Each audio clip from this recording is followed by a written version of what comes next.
Viewers of Geeksvana contacted us in their droves recently following a post on Facebook from Thames Valley Police Rural Crime Unit. In the post, they explained that an arrest took place when a man shot at one of their police drones. The interest and waves caused surrounded what the arrest was for, including endangering an aircraft. As you might know, although Article 240 of the Air Navigation Order makes it an offence to endanger aircraft, another article specifically removes some types of aircraft, including, unfortunately, at the moment, drones.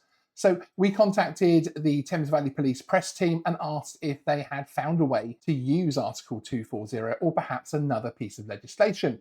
This would obviously be of interest to other drone users in the UK. Unfortunately, Thames Valley Police responded with the following. Following a review of the legislation around endangering aircraft, no further action was taken in respect of this.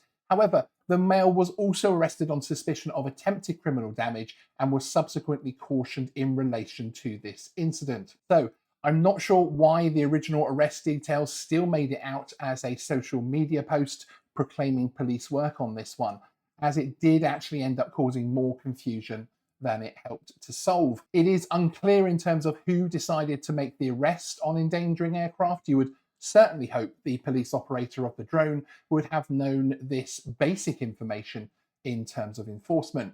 At least we can be rest assured that action was taken and a caution issued. This is a bit of a frustrating one, really, because we are seeing different stories and different occurrences where people are actually shooting at drones. And I think as things like remote ID come in here in the UK, it's going to be a growing problem for us. People are going to be able to see where drones are.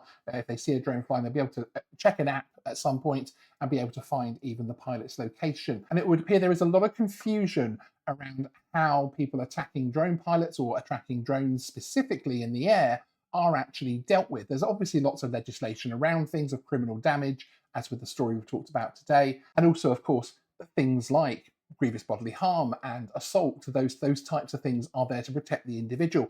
But what about the aircraft when it's in the sky? Shooting at and interfering with a drone is something which is extremely dangerous and can cause so many unintended consequences, not only from the fact you have this lump now falling through the sky, but of course there's a highly flammable battery there, and we all know how pretty large scale fires can actually start with something fairly small. If anyone has seen a drone or a LiPo battery igniting and burning, you will see that it is something almost akin to thermite, really. It's a big explosion, it's a big amount of fire, and it's something which is very dangerous. So hopefully this is something, as drones become the norm out there, that we get a handle on in this country in particular.